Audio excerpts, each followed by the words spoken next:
Hi, welcome to the second series of Let's Go Kickass today. I'm your host, Vicky Carter, and I get to interview incredibly kick-ass people from the fields of music, adventure and culture. So if you want to feel empowered and inspired, you've come to the right place. My first guest on this episode is Nicholas McCarthy, the talented pianist and motivational speaker. He tells me how he used negativity and rejection to spur on his dreams even further, to achieve them and make music history. I bounced back quite quick from that first negativity and almost used that negativity as I'll prove you wrong. It kind of fired me up even more, made me practice harder. I also chat to the author Vese Aladewolu about her book, Who Do I See in the Mirror, and why diversity should be celebrated. From children, if they're able to see differences from a young age, they grow up to love people, to at least understand it. And they understand that we're all human inside. We're all the same. Finally, I speak to Geoff Else from the action sports school Team Rubicon. He tells me how skateboarding plays a vital role in the community. I always tell them getting things wrong is fine, especially you're going to get things wrong loads of that time. Don't give up. That's not because you're bad. You're just a beginner. So I think that's one of my favourite things is giving young people a few bits of advice that maybe hopefully a few will listen to. And you've done a good job for young people. First up, I speak to talented pianist and motivational speaker Nicholas McCarthy and ask him what inspired him to start playing the piano. I had an interest at 14 when I saw my friend play the piano in my school assembly. And she's an amazing classical pianist. She's now actually James Bay's session musician and Kate Tempest, the poet's keys, and she plays with Katie Tunstall and all these big stars and things like that. So she's gone into like the pop kind of world now. But she's an amazing classical pianist, and she played in my school assembly, and I just fell in love with everything to do with the piano. Everything to do with the music, the look of the piano as a piece of furniture, everything. And with probably a bit of teenage naivety and teenage invincibility at the age of 14, decided, despite the fact I only have one hand, that I was going to earn my living at playing the piano. Wow, that's incredible, that real fierce determination and strength.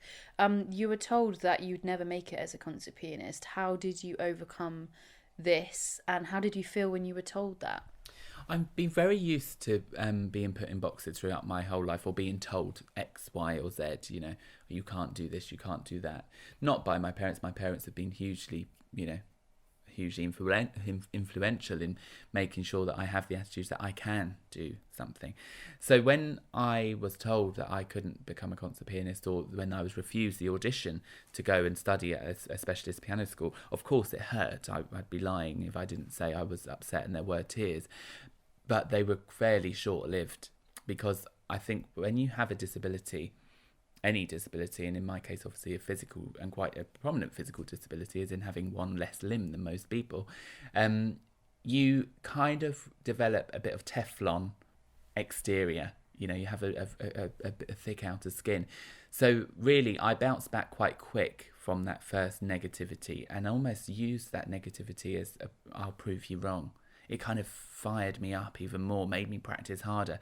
And so when I kept having these, even when I had some success, so when I'd got into the Junior Guildhall School of Music and Drama in London, I then had some negativity from teachers and head teachers there. When I wanted to progress onto the Royal College of Music, they were kind of wanting to block that. And I remember, again, feeling that exact same feeling that I felt when I was like 15 and thinking, you know what? Again, I was upset, there was tears, but actually I really wholeheartedly trust my gut instinct and believe that I can achieve what I want to achieve. And it made me work harder. That's all it did. The only thing it did was just made me double my practice, in fact. So I was just so dedicated. Yeah, it motivates you and encourages you. Just about those examples there, I mean, what are your thoughts on teachers that literally inspiring the next generation and they've blocked you in your future dreams and goals and aspirations? It's a funny one with the classical music industry. It's very, very closed, and it's very, unless you can toe this primrose path of, this specific way of doing things, a lot of teachers and institutions, they can't see a different way of doing things. And for me, I was never going to toe that path. I started at 14. Most of my contemporaries had played their first concert or concerto with an orchestra by the age of 6, and I hadn't even touched a piano at that age. So in that sense, it was never going to be that easy for me, and also I was going to do things in a different way. They didn't like the media attention I was getting. I got a lot of media attention when my story first came out, and I took those opportunities because I wanted to get my name out there, and I'm so to this day so thankful I did, because I don't want to be playing to empty concert halls, and so many talented musicians do. So they're pianists who I hear are absolutely much better than me, but no one knows about them because they don't put themselves out there. They don't share their story. They don't do the things that I've done. And obviously I had a bit of a head start because I was unique and I was very different. So that helped in getting the story out there and what I do out there. But unfortunately, in the classical world especially, teachers often don't inspire the next generation as much as we would hope.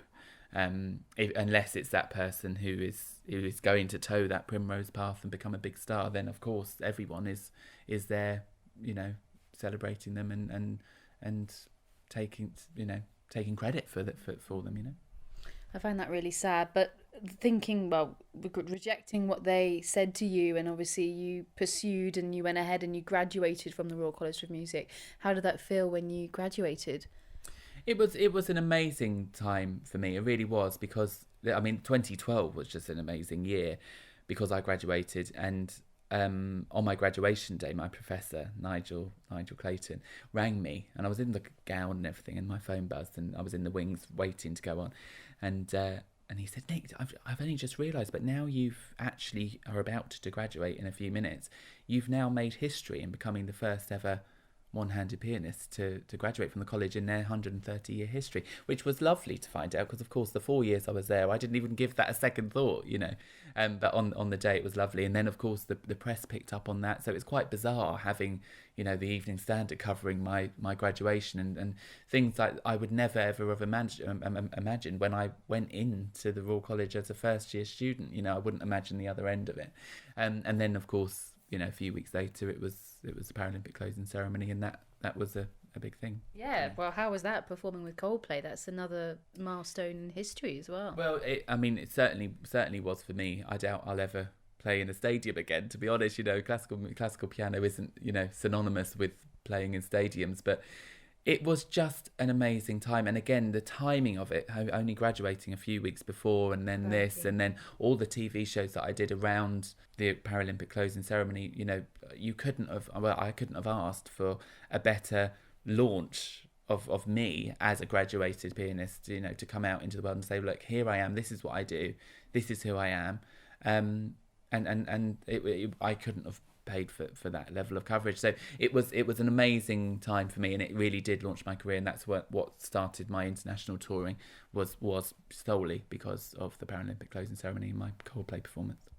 It's wonderful to hear, because obviously, as you stated, the teachers, who were making life a little challenging for you, and those obstacles you were facing, and then finally when you finished and graduated, you had such a good send-off, like you said, to embark your career in your international touring.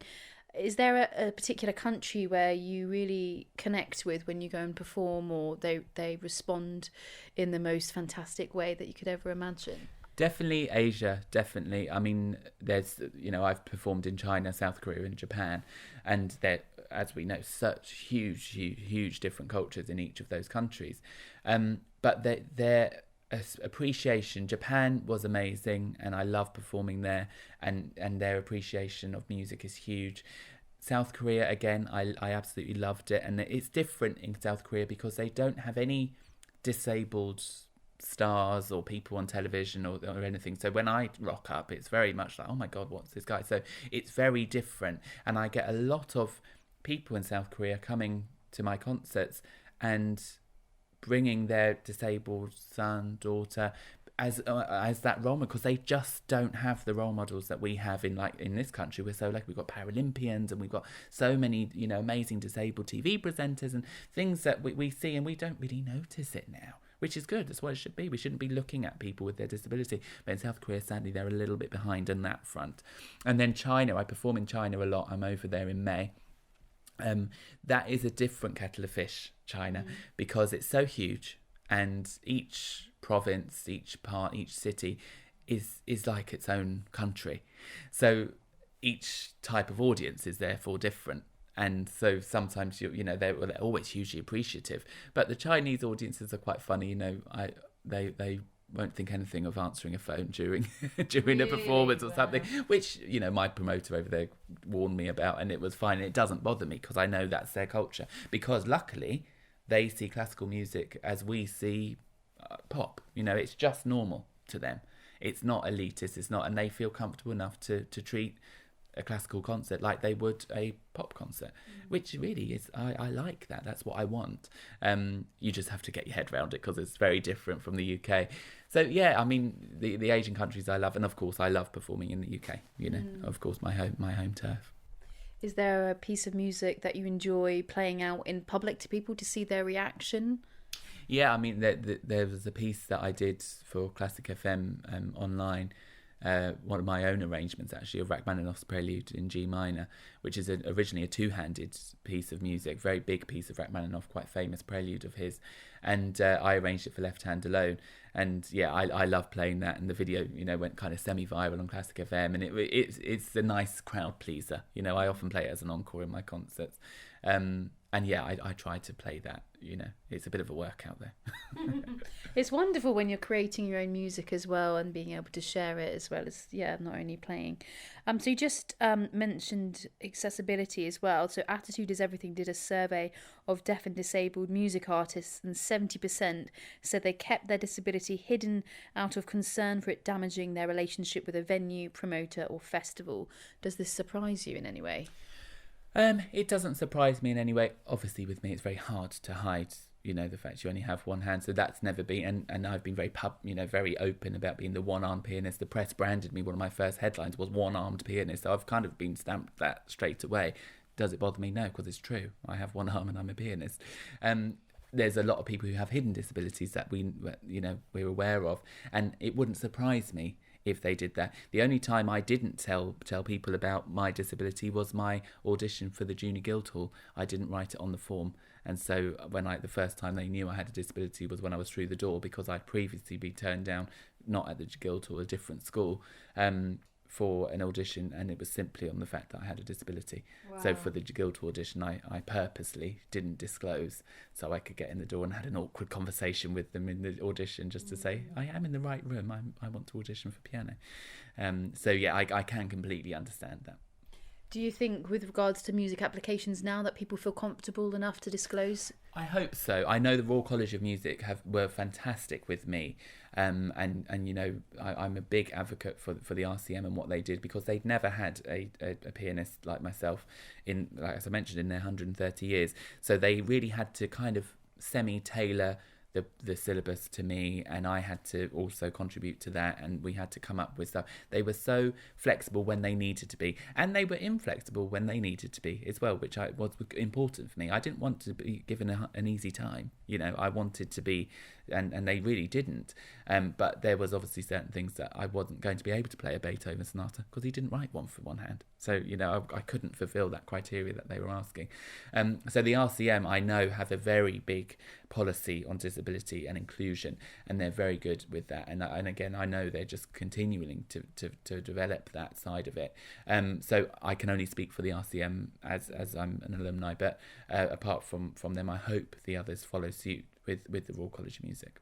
Yeah, it sounds like it was a wonderful compromise and a real supportive environment for you to flourish and thrive to your future, which, I mean, is there a few projects on the pipeline? When's your next tour, like you said, in May? Yes, I'm off to China. Well, at end of April. Off to China at end of April through to May, which is exciting. Different cities as well. And I'm really excited to go to Chengdu, which is, apart from I'm excited to perform to the audiences there, I'm really actually excited because that's where the panda sanctuary is, the big panda sanctuary that's in Chengdu. So I'm quite excited about that. My promoter's already blocked 2 days out so I can go. So yeah, I'm looking forward to doing that. I've got a documentary coming out on Radio 3 later in the year, which I'm very excited about again. And yeah, just my constant touring, and there's a few other projects which I can't mention, but I'm hoping are going to go ahead, fingers crossed.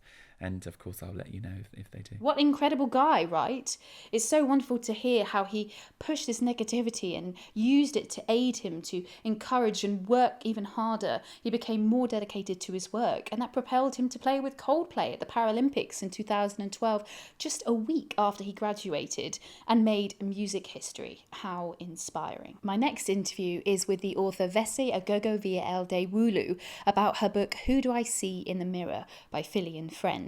As she highlights, in 2017, less than 1% of children's book featured BAME characters, and so she wanted to change this. My daughter inspired me to write the book. So she's 2 years old now, and growing up, I realized that I didn't see a lot of myself in the books I read. I read a lot of Enid Blyton and Sweet Valley High, but that was not my reality. And the pictures, the kids didn't look like me, but that was all I knew. That was all that was available. And now as an adult, I had my daughter 2 years ago, and I realized that we haven't made that much progress. There weren't that many good quality books that featured children that looked like myself or my daughter. As of 2017, only less than 1% of the children's books in the UK featured Black or minority ethnic groups. And so I thought I didn't want her to have the experience that I had, because a lot of children grew up believing that they were second class just because they didn't see themselves in the books they read, the media they consumed, and that sort of thing, even the toys they played with. And so I wanted to do different. I wanted to do better for her. I wanted her to have a better experience. I wanted her to know that she matters. I want kids like her to know that they matter. And that's what inspired me. Yeah, I think it's so important to see yourself and your family and everyone being represented, Exactly. not only in books but also in wider society, because that's who we are. Yes, that's who we are. The world is so diverse and it's so beautiful. It's so beautiful seeing different people. I mean, even people from my community, we look different. We have different skin tones, different shades. And so it's good to celebrate that. And I think it's also important for other people from other communities to see diversity, because it allows them to have a full picture of what the world is. The beauty that the color is beautiful, right? Difference is beautiful, diversity is beautiful, and so I think it's important for everyone. It's not just people tend to think it's just for the minority ethnic groups, but it's not. It's for everyone. Diversity should be celebrated all around. Yeah, definitely. And I think we're all born the same way. We all die the same way. We are all, I mean, you cut us and we bleed and we're all the same colour. So Precisely. And I think that's the important thing, in that the adults we grow up to be is a combination of the things that we see, consume as children. And if you don't see something, you don't understand it. And so you fear it, or you hate it, or you don't tolerate it. And so if they're able to see differences from a young age, they grow up to love people, to at least understand it, and they understand that we're all human inside. We're all the same. It's just the color of the skin that's different, or the hair, or the eyes, but inside, everyone has a desire to be loved, to be cherished, to be accepted. Everyone. yeah, and exactly like you said, it shapes us to who we are in the future and our understanding of the world. Exactly. Um, And not everyone will have the opportunity to travel the world and see different cultures, but you have the opportunity to see books you either buy them or from your library or Kindle or whatever it might be. And so I think books are such a useful tool to teach the world about tolerance, love, and acceptance. and education as well. It's an education not only in celebrating the diversity of our planet, but also education with literacy, which I'll ask about later. But what was the response like to when you first launched your book? The response, I honestly did not expect it, but everyone was so supportive and so welcoming, so eager to buy the book. They loved it. Even before they got the copies of the book, just the idea of having books with diverse character, a strong diverse character, was just so appealing to people. I got a lot of messages from Black parents, from mixed parents, from Caucasians, just different people saying how important it is that they want their children's libraries to be filled with a wide range of people, so that they understand how the world operates. And I'm here. I'm speaking to people, media coverage, and I just never expected I never imagined how far it would go when I did it. I was doing it just because I felt I saw a gap, and I wanted to. I'm very passionate about self-confidence, raising children to love themselves from an early age, growth mindset, and so I was doing that for that purpose. But yeah, the reception has been amazing. And your daughter, how has she responded to it? She's still quite young, but then watching her open the book the first time was just so amazing. She responded to key scenes in the book, obviously bath time, because she identifies with that right now, and she started singing her bath song, which was so sweet. And so it made me realize that children understand. We forget that they do, but they actually do. They're consuming a lot, and she saw the bath, and she connected it to her bath time. So they're able to make the link. And so if you introduce them to diversity, they would make the link of seeing other people. She loved the scene with Philly and the dad, because she loves her dad. She's such a daddy's girl. She loved it, and she acted so many scenes in the book, like when the little girl did the peekaboo, she covered her eyes, she put her hand on her chin, and I have videos of that, and it just made me feel like I think we underestimate the importance of representation. Representation matters so much. Children's literature matters a lot, and so we need to do better for the new generation. Well, you're making the steps. I mean, it's a key message which I can see in each page. You're saying, this is me, and there's only one me, and it makes the story so unique, but also, it's reflected in whoever's reading it. I think it's wonderful. At the end, you created a little certificate for the child who's reading it, saying, "I am unique," from Philly herself. Yes, I did, and that was one of the things I really wanted to highlight. In that.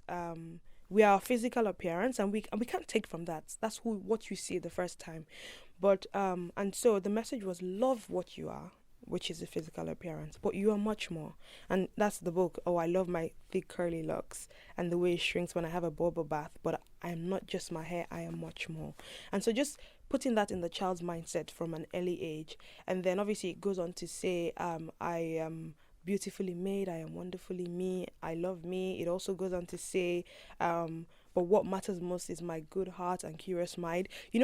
Trying to introduce to the child that kindness is important. Who you are is important. I keep saying that if at the end of the day my children grow up to be kind and loving children, and that's all they are, I will feel fulfilled, because because kindness goes a long way. Having a good heart goes a long way. And I want them to know that they matter. It's so important. These little things sum up to the confidence that your child will have as an adult, and how they treat others. So it's a topic I'm so passionate about. And it's wonderful. Not only, there's so many different elements to Philly and Friends, but you also have a partnership with Books to Africa as well. Yes, I do, and that was very important for me, because I didn't just want to build a brand. I wanted to give back, and I want to teach my daughter to give back, and hopefully other children like her understand the importance of giving back.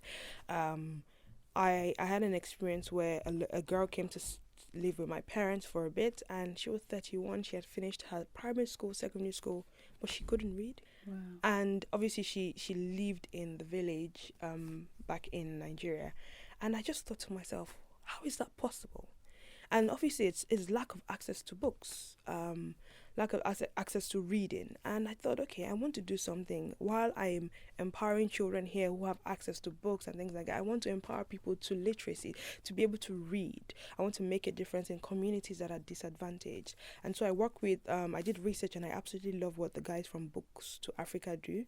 And I work with them to donate books to children in Africa, and I think they're expanding to Asia and a few other places now. Yeah, that's wonderful. Not only you educating the world, educating the UK and whoever takes your books and reads them, but also on a more worldwide scale. And you've also got another book in the pipeline as well, 40 brave African women. That's incredible. Who have you found in your research, and who would you say has inspired you the most out the women so far? Wow, I'm not sure I can say who inspired me the most, because they are so amazing. But then I have Asli Abade. She was the first female African military pilot. Wow. We have Funmilayo Ransome-Kuti. She was the first Nigerian woman to drive a car, an activist. She fought for women's rights. And so there's so many women who have done such amazing things. There's Teitu Betul, and then she was a queen, an empress of Ethiopia. And so just amazing. She was a good strategist, military strategist, and just women that have done such amazing things from the African continent. And I feel like we haven't highlighted achievements from the continent. We haven't highlighted the amazing things, and I particularly chose women because women from the African community have been oppressed, just like women from around the world, but then in particular. And so I just wanted to highlight that African women are beautiful, they are brave, they're strong, and just to use their stories to inspire other children to dream big, to think as far as you can. And also the same way I feel like diverse books are for everyone because everyone can learn from it. I also think that it's not just for girls but for boys, so that boys can see women in a good light, to see how they can be brave, they can be strong, And obviously the girls have role models to look up to. So I want to use the book to tell a positive African story, to educate people about who we are as a culture and the things that we've achieved. And opens up a conversation as well between gender equality as well. Exactly. So you're opening so many doors there. Yeah. Wow, it's incredible.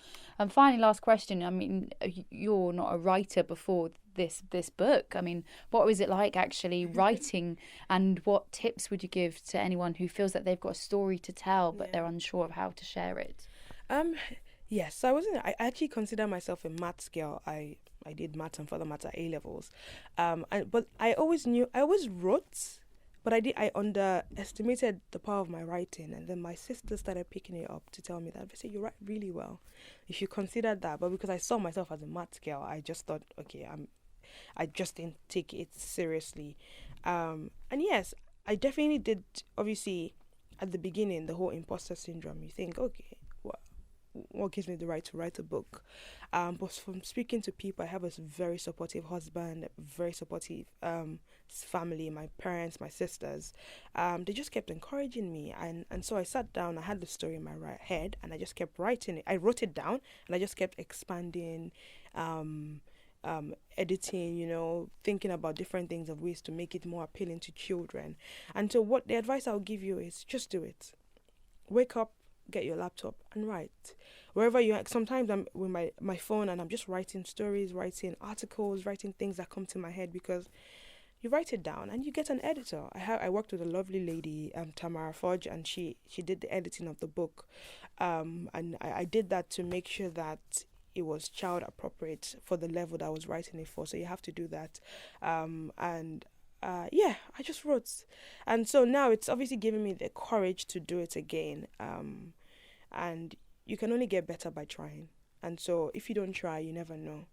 But if you try, you don't get it right the first time, you edit it, you try again. What an incredible woman. Not only is she highlighting colour, difference and diversity is beautiful and should be celebrated, but that beauty is not just in looks. And it's important to build confidence within children at a young age, as well as literacy and education. Last but not least, I speak to Geoff Else from the action sports school Team Rubicon. We speak about how important skateboarding is in the community, changing the stereotype that skateboarding has, and the work that Team Rubicon does, inspiring and empowering future generations. I think maybe we're kind of leading the way with the whole skateboard school thing in England at the moment. But obviously back when I was younger, like 15 years ago, there's a couple other guys from St Albans area doing it, but we're just in the local area. And obviously I was a little tiny grommet of a skateboarder who just looked up to all the older guys in the videos, and one of them was doing a skate school in St Albans. Rodney Clark, for those who might know him, and I thought, that's an amazing job. And obviously I was still too young at school then, but then I grew up a little bit and had a chat with him, and I thought, why is no one doing this across the whole country? Because surely this is the best job in the world. So actually I wasn't the very, very first, but maybe current industry, maybe we're probably the leaders and forefronting. Yeah. So we never expected that. It all started with just the local council in Winchester came into the skate shop and asked, could someone just do like a 1 hour workshop for part of a fete, like the community fair they have every year. We didn't have any insurance or anything. We'd like, yeah, if you want us to run a workshop, then we'll do it. And obviously after that, I was like, definitely the best job in the world. So that's how it all got started. And then now it's like 13 years on. We have employees. I never thought I'd be a person who had employees. And we have paperwork stacked up. Like you spend more time on your laptop now than you do skateboarding, which is something you have to work very hard to keep the skateboarding balance. But yeah, we're leading the way for now. But there are a few others who are definitely maybe started the industry, the concept of teaching skateboarding.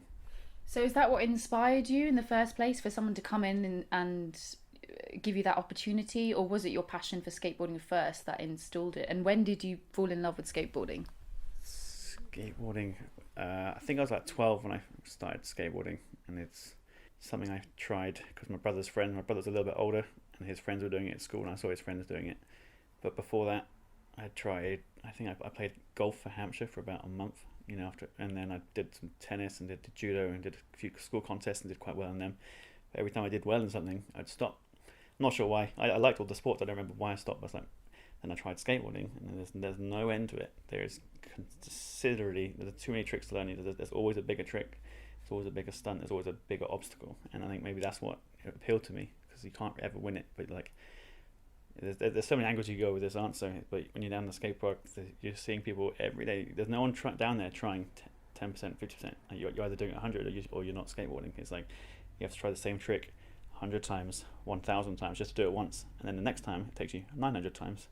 And the following time, you're trying it so often. So after a while, it doesn't phase you. Like, nothing really phases you. If you have hardships, if someone sets a challenge, I'm not sure what challenge you'd have, but build this house, not as hard as skateboarding, so I'm happy to give it a go. Nothing is as hard as skateboarding. So it's that challenging though. It's so hard because you're literally falling on the ground all the time and picking yourself up. It's challenging, physically challenging, emotionally challenging, and mentally to overcome that obstacle. I mean, how do you keep doing that? Because I've always been a bit scared to go on a skateboard. I can go on a snowboard, I can go on a surfboard, but it's the skateboard, it's the gravel aspect that terrifies me. How are you just got a bit relentless, and you had the courage when you were younger? Or? It's again lots of good ways you can take that.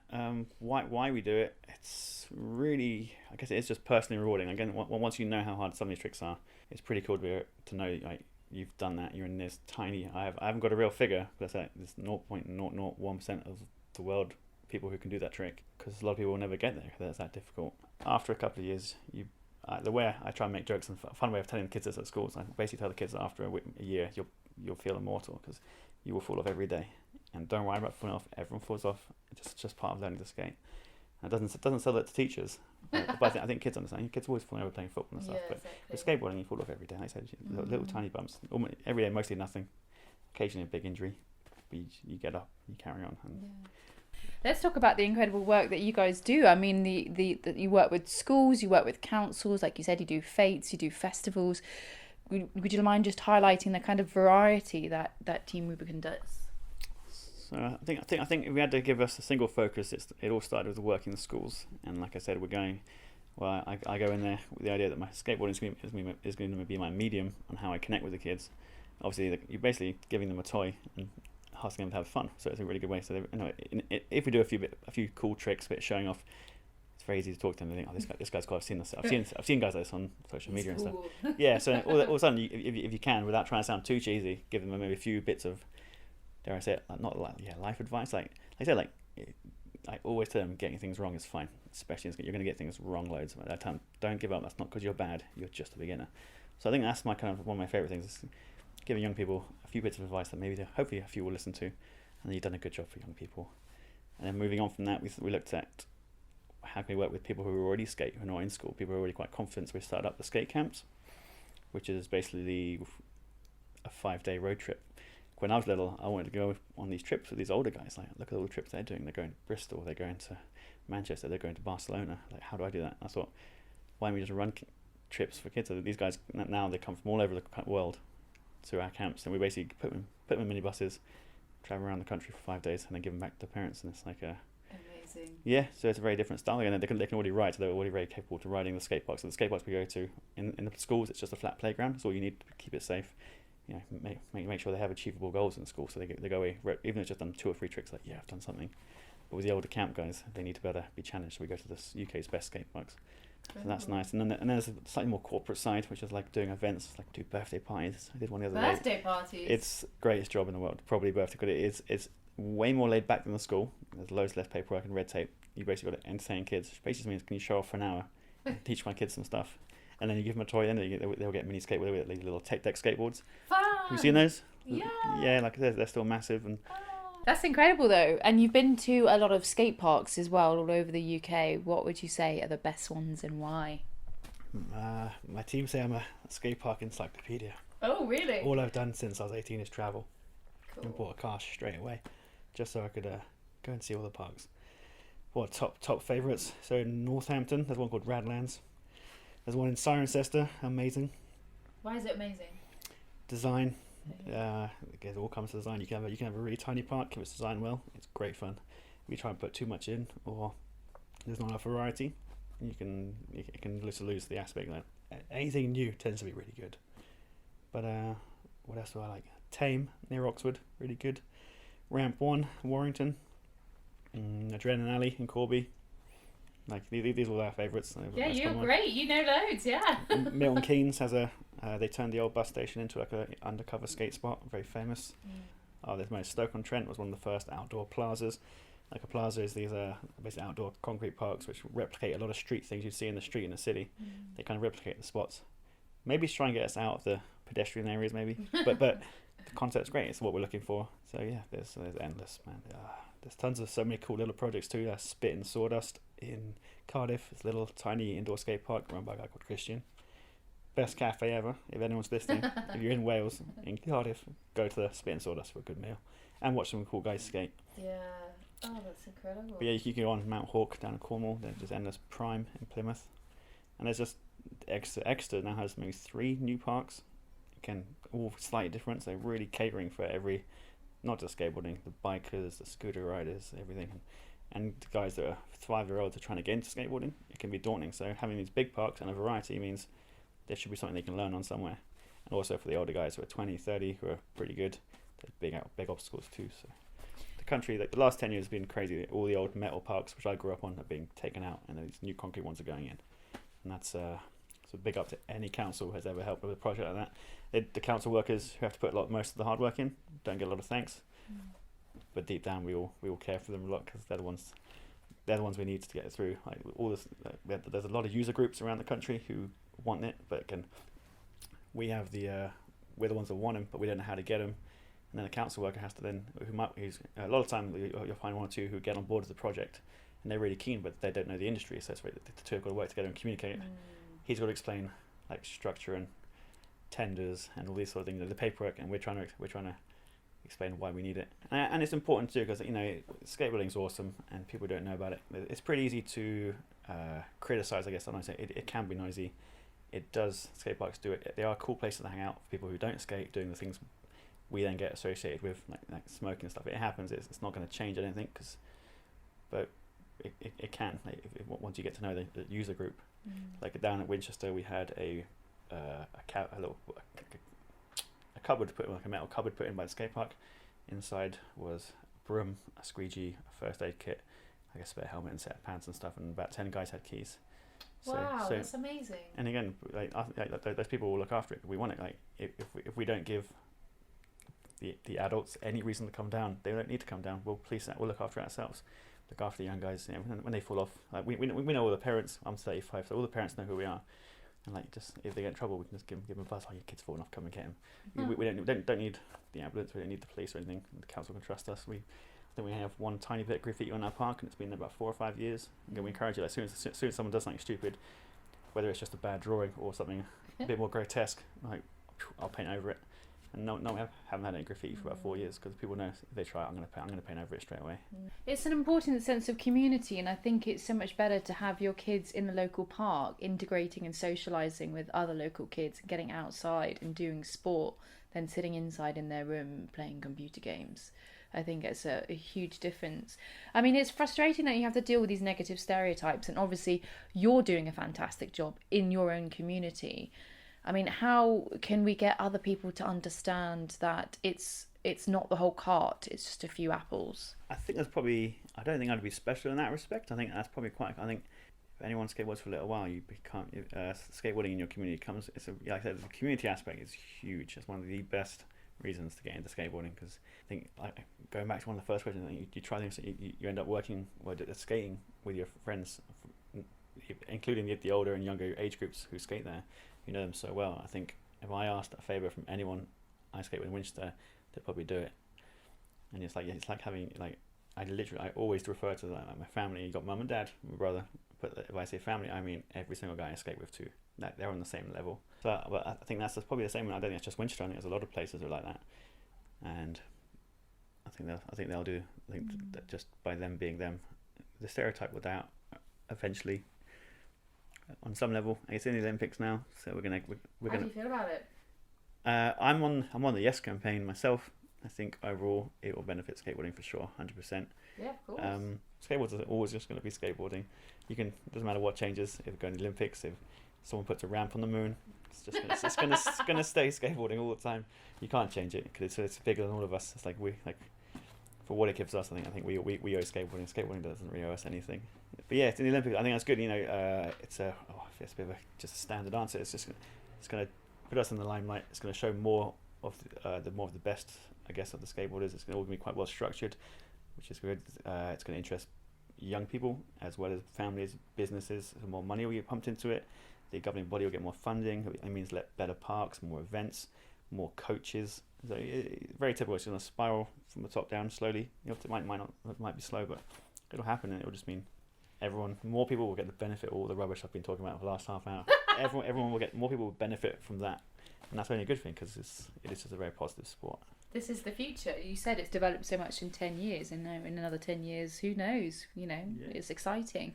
And last question, what is the future like for Team Rubicon? And I think you're director of Skateboarding England, is that correct? Yeah, one of the directors. I wasn't there right at the start, and then I got elected in, which was really nice. I like that. I want to be more involved. I saw if anyone needs or wants to talk about skateboarding on a governing body level, a national level, Lucy Adams is our chairperson, and she works at least 25 hours a day on this.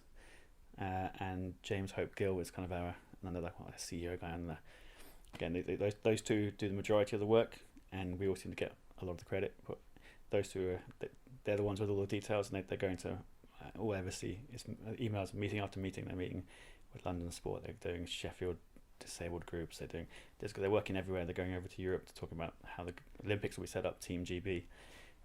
You've probably seen Sky Brown on telly. Like, what a good time to get a great female role model. Like 11-year-olds doing backflips. 11-year-old doing backflips. Again, I tell every sport I go to now, like this is the future. As where I want to go with what we're doing, it'd be great to have our own centre, our own venue. As a little kid, the first thing you want to do is own your own skate park or skate shop. That's pretty much the dream. As soon as you pick up a board, I want to work in a skate shop. So yeah, we're trying to buy land just down the road at the moment, 4 acres of land to start up a new venue. Again, part of that land would be for training facility for the people in the Olympics, because we have a lot of good skate parks, good for what we refer to as street, where one aspect of the Olympics is called street, which a lot of like you would in the cities, stairs and rails and stuff. There's also park, which is what Sky Brown rides most of the time, is the big bowls. And I don't think there's a single facility currently in England which is like almost like Olympic standard. We have a lot of great bowls all over the place. A lot of skate parks have big bowls, but it's almost like a whole nother level. And I guess they probably don't build them because not many people could use them, because they're literally too advanced until you've got those sort of skills. So yeah, we're hoping to get our own venue, and I guess from there the possibilities are endless. What a lovely, humble guy. I hope you take away his fire, his enthusiasm for skateboarding. And if you're listening and you're not sure what your passion is, then I implore you to go out and find what sets your soul on fire, just like Geoff has with skateboarding. Well, that's it from my first episode from my second series of Let's Go Kickass today. Thank you for listening, and thank you to my fabulous guests. Please feel free to subscribe, comment, rate and share. I'm Vicky Carter, and you keep kicking ass.